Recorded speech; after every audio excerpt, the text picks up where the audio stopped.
John Basalone, the man who went back. Imagine holding a red-hot machine gun barrel with your bare hands. The metal is so hot it's melting your skin. You can smell your own flesh burning. But you don't let go. You keep firing, because if you stop, your brothers die. Wave after wave of enemy soldiers charge your position. 3,000 men trying to overrun 15 Marines. Your gun crew is killed. You're alone. So you carry 90 pounds of ammunition and weapons, 200 yards through enemy fire to set up another gun. You fire until the barrel glows white. Then you grab it with your bare hands and swap it out. The pain is excruciating, but you keep fighting for 3 days and 3 nights without sleep. By dawn, you've killed at least 38 enemy soldiers by yourself. The bodies are piled so high you have to push them over to keep firing. You've saved Henderson Field. You've saved the entire Guadalcanal campaign. And for that, you're awarded the Medal of Honor. You're a hero. America wants you safe. They offer you a commission, a desk job, a chance to spend the rest of the war giving speeches. And you say, I'm just a plain soldier. I ain't no officer, and I ain't no museum piece. Those kids out there are getting killed, and I'm gonna be with them.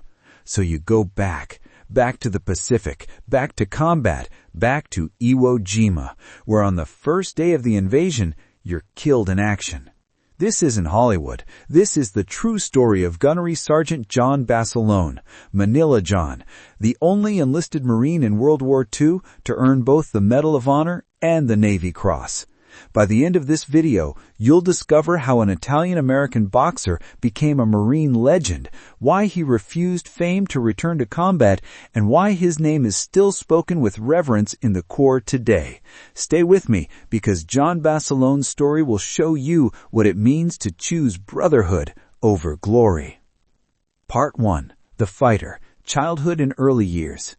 The story of John Basalone begins on November 4, 1916 in Buffalo, New York. He was born into a large Italian-American family.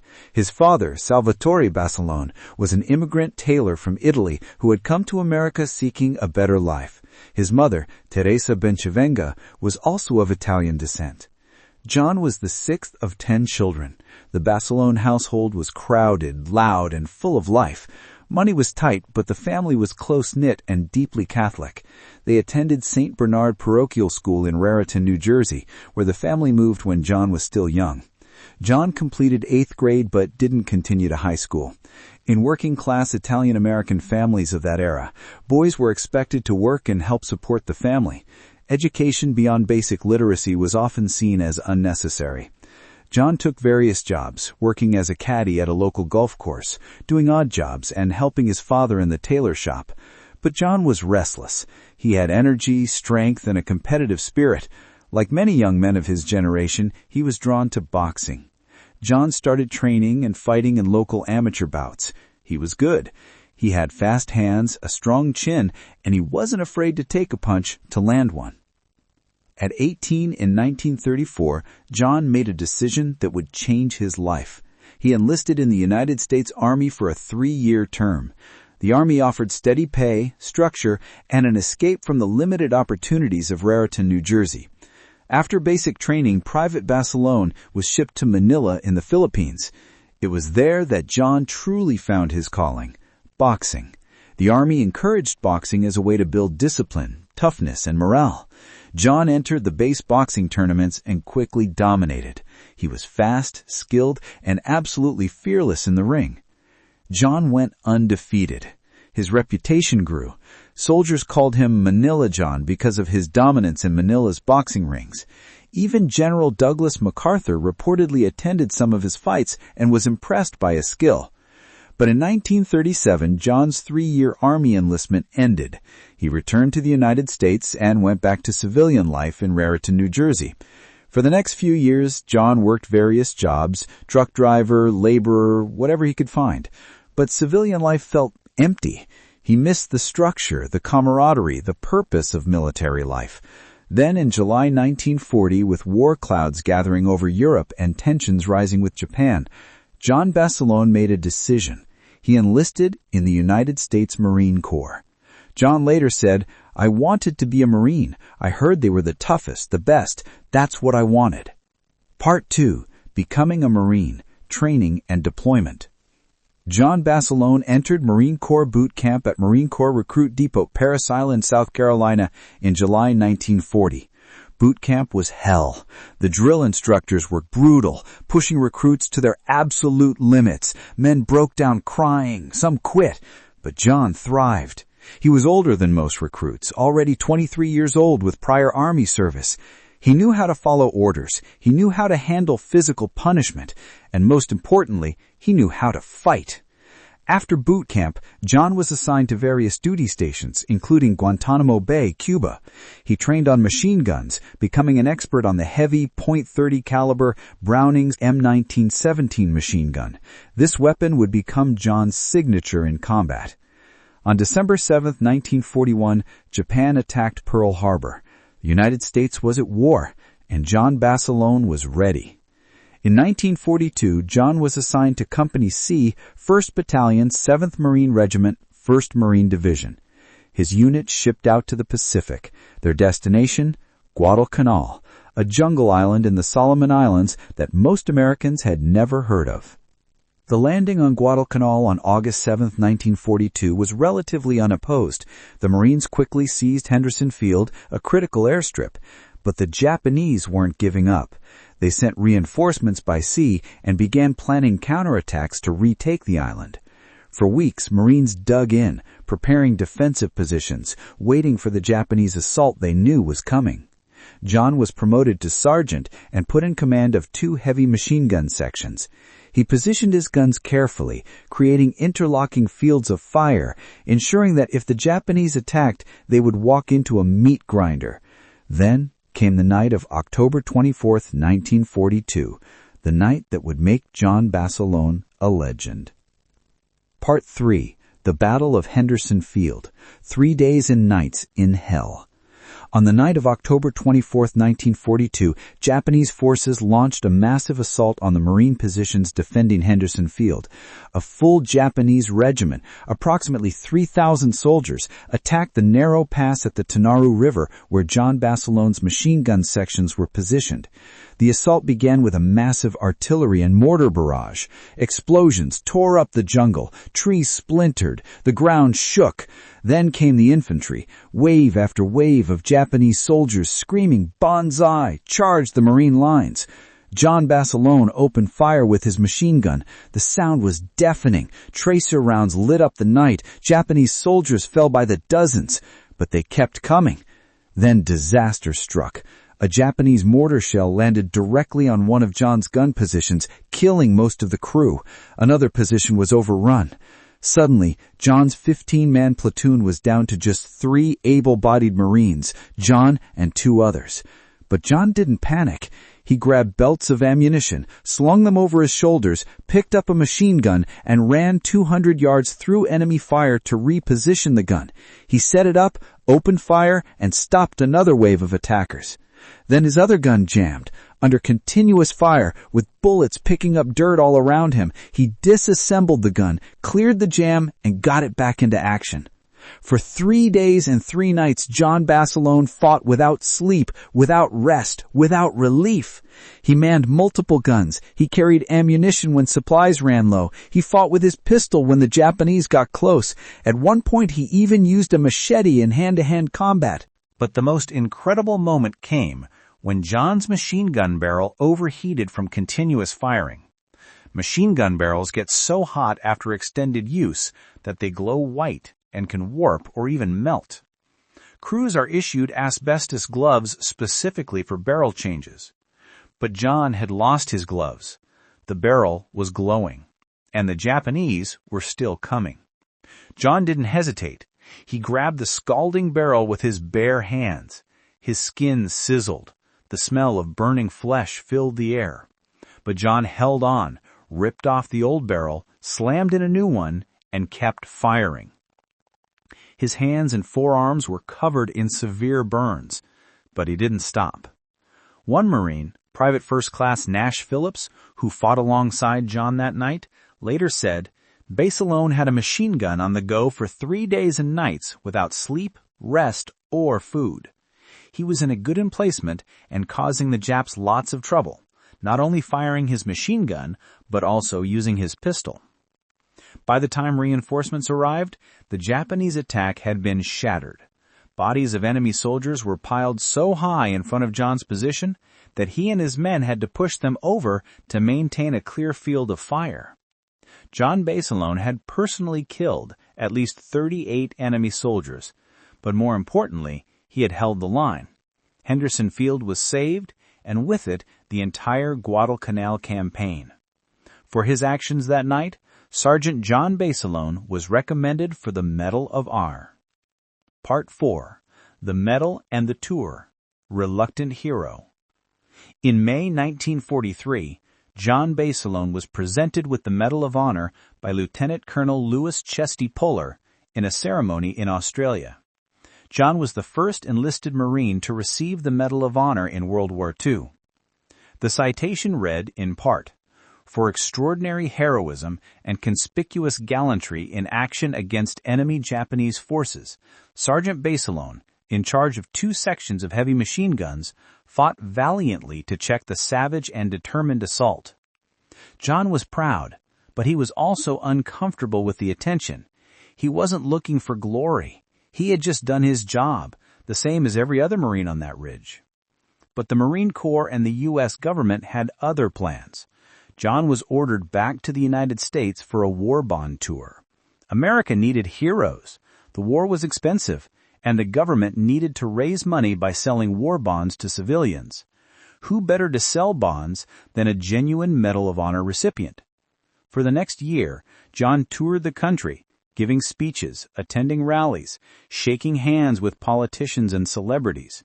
He raised millions of dollars for the war effort. Everywhere he went, crowds cheered, women kissed him, men wanted to shake his hand.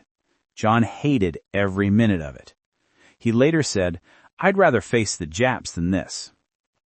The Marine Corps, recognizing John's value, offered him a commission as an officer and an assignment as a gunnery instructor at Quantico, Virginia, or Camp Pendleton, California. He would spend the rest of the war safely training new Marines. No more combat, no more danger. John refused. "I'm just a plain soldier and I want to stay one. I ain't no officer and I ain't no museum piece. Those kids out there are getting killed. I'm going to be with them." John requested to return to the Pacific. His request was initially denied. The War Department didn't want to risk losing a Medal of Honor recipient in combat. It would be terrible for morale. But John persisted. He argued. He begged. Finally, reluctantly, his superiors relented. In December 1944, Gunnery Sergeant John Basalone shipped out to the Pacific. His destination? Iwo Jima. Part 5. Lena. Love Before Battle. Before deploying, John had been stationed at Camp Pendleton in California, training Marines.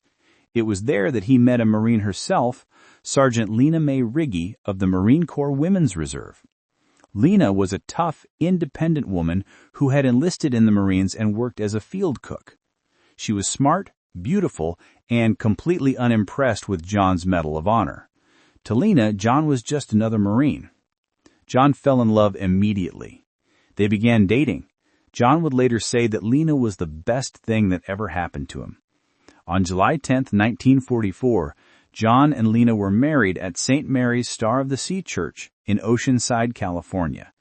They had just a few months together before John shipped out. Lena begged him not to go. She knew the odds. She knew what happened to men who went back into combat. But John was determined. His brothers were fighting. He belonged with them. John and Lena said goodbye. They promised to write every day. They promised that when the war was over, they would start a family and grow old together. It was the last time Lena saw her husband alive. Part 6. Iwo Jima, D-Day, February 19, 1945. On February 19, 1945, Gunnery Sergeant John Basalone landed on Iwo Jima with Company C, 1st Battalion, 27th Marine Regiment, 5th Marine Division, His assigned landing zone was Red Beach 2, a stretch of black volcanic sand on the island's southeastern shore. Iwo Jima was only 8 square miles, a tiny volcanic rock covered in sulfurous ash, but it had 3 airfields that the Americans desperately needed for bombing runs against Japan. And the Japanese had turned the entire island into a fortress, with over 21,000 defenders dug into caves, bunkers, and tunnels. The landing was a nightmare. Unlike Guadalcanal, where the Marines landed unopposed, Iwo Jima erupted in a hurricane of fire.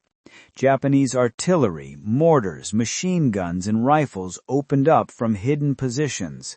Marines died before they even got off the landing craft. The volcanic sand was so soft that men sunk up to their ankles, making it nearly impossible to run. Everywhere John looked, Marines were falling, wounded, or dead.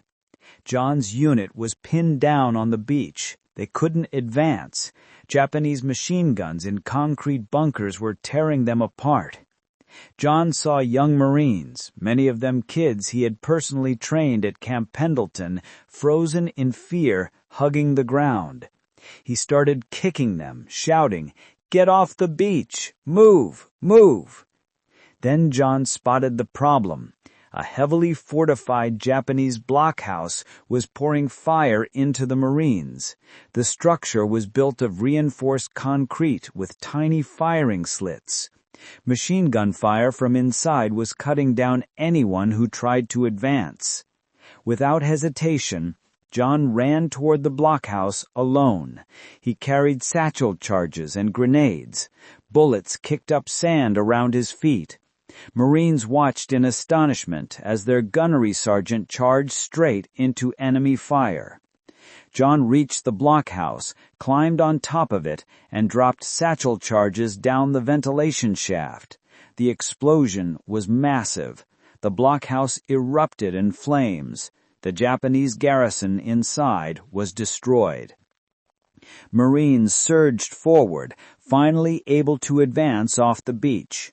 But John wasn't done. He spotted another enemy strongpoint and led an assault with grenades and a flamethrower, destroying that position as well.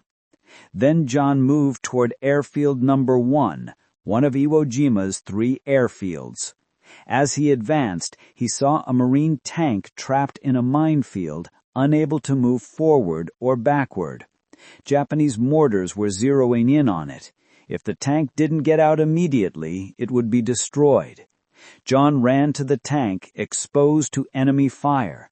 He guided the tank through the minefield step by step, directing the driver safely through the deadly terrain. The tank made it through. Marines cheered. Then as John moved along the edge of the airfield, a Japanese mortar shell exploded nearby. Shrapnel tore through John's body. He died instantly. Gunnery Sergeant John Basalone was 28 years old. It was the first day of the invasion. He had been on Iwo Jima for less than 6 hours. Part 7. The Aftermath, Navy Cross and Legacy. John Basalone's body was initially buried in a makeshift grave on Iwo Jima. In 1948, at his family's request, his remains were exhumed and reburied at Arlington National Cemetery in Section 12, Site 384. For his actions on Iwo Jima, he was posthumously awarded the Navy Cross, the second highest decoration in the U.S. military.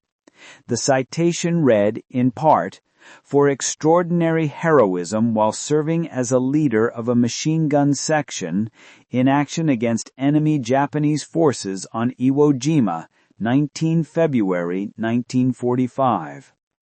John Basalone became the only enlisted Marine in World War II to receive both the Medal of Honor and the Navy Cross. Lena Mae Basalone, John's widow, was presented with his Navy Cross and Purple Heart. She was devastated. The woman who had married John just 7 months earlier was now a widow at the age of 32. Lena never remarried. She wore her wedding ring for the rest of her life. On June 11, 1999, Lena died at 86 years old. She was buried at Riverside National Cemetery in Riverside, California, still wearing the ring John had given her 54 years earlier. Part 8. Honors and Memorials. Remembering Manila John. The honors bestowed upon John Basalone are extensive. On December 21, 1945, Lena christened the USS Basalone, a Navy destroyer named in John's honor. In 2022, a second ship was named for him, the guided missile destroyer USS John Basalone, DDG-122. Streets, buildings, parks, and schools across the United States bear his name. In Raritan, New Jersey, his hometown, there's a statue of John holding a machine gun. Every year, the town holds the Basalone Parade, honoring his memory. In 2010, HBO released The Pacific, a 10-part miniseries about the Marine Corps in the Pacific Theater. John Basalone, portrayed by actor John Cena, is one of the main characters. The series introduced John's story to millions of viewers worldwide. But perhaps the greatest tribute comes from the Marines themselves. John Basalone is taught at Marine Corps boot camp as an example of courage, selflessness, and devotion to duty. His story is told to every new recruit. His name is spoken with reverence. Because John Basalone proved something fundamental about the Marine Corps ethos. True heroes don't seek glory. They seek to serve. They put their brothers first. And when given the choice between safety and sacrifice, they choose sacrifice every time. Conclusion. The meaning of John Basalone. So what can we learn from the life of John Basalone? First, that true courage is choosing danger when you could choose safety. John could have stayed in the United States, safe and comfortable. He chose to go back. Second, that heroism is about brotherhood, not glory. John didn't care about fame or medals. He cared about the Marines fighting and dying in the Pacific. Third, that leadership means being with your men, not above them. John refused a commission because he wanted to fight alongside his Marines, not command them from safety. And finally, that some people are willing to give everything, including their lives, for a cause greater than themselves. John Basalone held the line at Guadalcanal when 15 Marines faced 3,000 Japanese soldiers. He burned his hands to the bone holding a red-hot machine gun barrel. He earned the Medal of Honor. He refused fame and safety to return to combat. And he died leading Marines off the beach at Iwo Jima. The Marine Corps has a saying, once a Marine, always a Marine. John Basalone embodied that saying.